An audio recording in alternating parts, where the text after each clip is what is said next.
Akala ng iba, mura lang ang buhay namin dito sa Taiwan? Totoo ba? Sa video ito guys, ipapakita ko sa inyo guys kung magkano ba talaga ang cost of living namin dito bilang OFW sa Taiwan. Pag-uusapan natin kung magkano ang dorm, magkano ang transportation, magkano ang pagkain, magkano ang mga load at mga ibang expenses na pinaggagastusan namin dito sa Taiwan. Unang pag-uusapan natin guys ay yung bahay. Depende kasi dyan sa setup eh. Kasi may setup guys na nagre-rent ka lang sa dormitory or nagpo-provide si agent ng dormitory para sa ating mga OFW. At meron din namang setup na gusto mong mangupahan sa labas.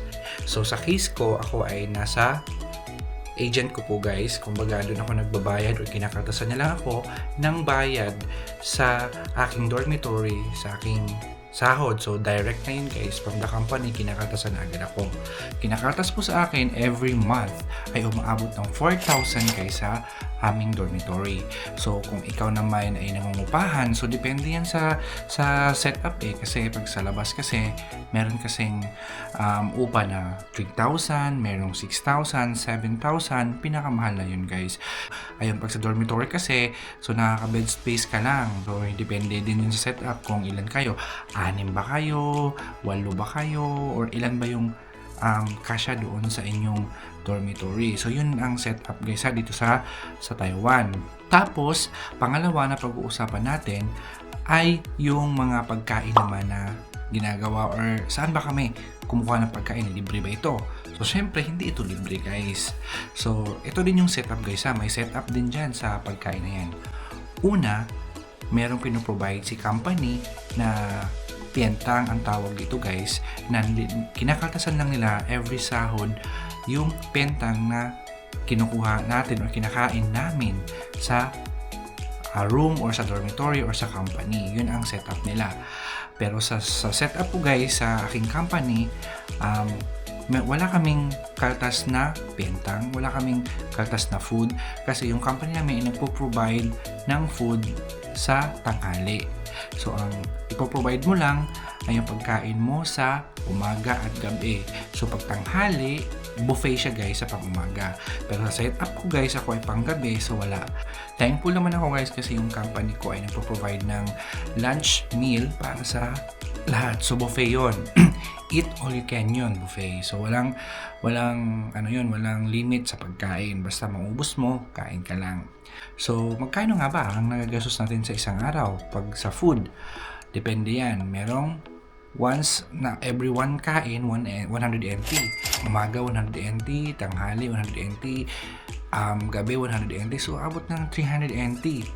O diba? So hindi siya libre yung iba. Ayun, ganun yung setup dito, hindi libre lahat. Okay, pangatlo, ang pag-uusapan natin ay yung expenses naman pagdating sa transportation. Yung iba kasi, company nagpo-provide ng shuttle bus, yung ibang company naman hindi nagpo-provide ng shuttle bus. Maganda din kasi pag maghahanap kayo ng company, dapat nagpo-provide siya ng transpo allowance para, di ba, bawi din naman yung gastos ninyo, nababalik din siya. Oo, may gano'n refunded. O yung iba nga, libre pa nga, di ba? Yung iba may bayad talaga. Pero sa case ko naman, wala kaming transpo allowance kasi malapit lang yung company namin. So, nilalakad lang siya mga 5 minutes. So, walang ganon. Okay? Walang ganon. Tapos, pagdating naman sa ibang expenses guys, like load. Meron kasi tayong load dito eh. Hindi naman kasi katulad sa Pilipinas. Dito guys na maglo-load ka ng 10, 20. No, hindi. So, every month kami nagbabayad ng load. Umaabot siya ng 500 to 600 NT dollars. Yun ang binabayaran namin para makakaroon ng data o internet connection, wifi connection, ganun dito. Yung iba naman, 1 year siya, binabayaran mo na lahat, aabot siya ng 3,000 NT, ganyan. Hindi na lugi, di ba? Kasi bawing-bawi na yun. Lahat ng service ng internet, pwede mong magamit. So, ayan, inisa-isa natin yung ating cost of living dito sa Taiwan, no? Sa dormitory, may bayad, okay? Transportation, may bayad. Bahay, may bayad. Internet, may bayad. Pagkain, may bayad. So, lahat may bayad dito sa Taiwan. Hindi siya free. Okay, hindi siya free. Okay, kukomputin natin kung magkano ang allowance ko guys for the whole month. For the whole month kasi guys, ng allowance ko ay naglalagay ako ng 10,000 NT to 5,000 NT. So 5,000 to 10,000 NT yung allowance ko sa whole month, for the whole month. Yun ang nilalaan ko. Tapos, yung sinasahod ko guys, binabudget ko na yan pagpadala sa Pilipinas, pagpadala sa pamilya, 'di ba? So naka-budget lahat 'yan. Kaya kung kayo mangungutang, pasensya na talaga at kasi binabudget talaga natin yung pera natin. Hindi namin kayo napapautang kasi nga binabudget talaga namin yung pera namin. So yun ang experience ko at yun ang aking buhay dito sa Taiwan. So guys, sana ay mapag-usapan din natin dito no kung kayo may OFW na nanonood sa ating YouTube channel. I hope na mag-comment kayo guys at pag-usapan natin kung magkano ba yung expenses nyo at allowance nyo sa isang buwan dito sa Taiwan.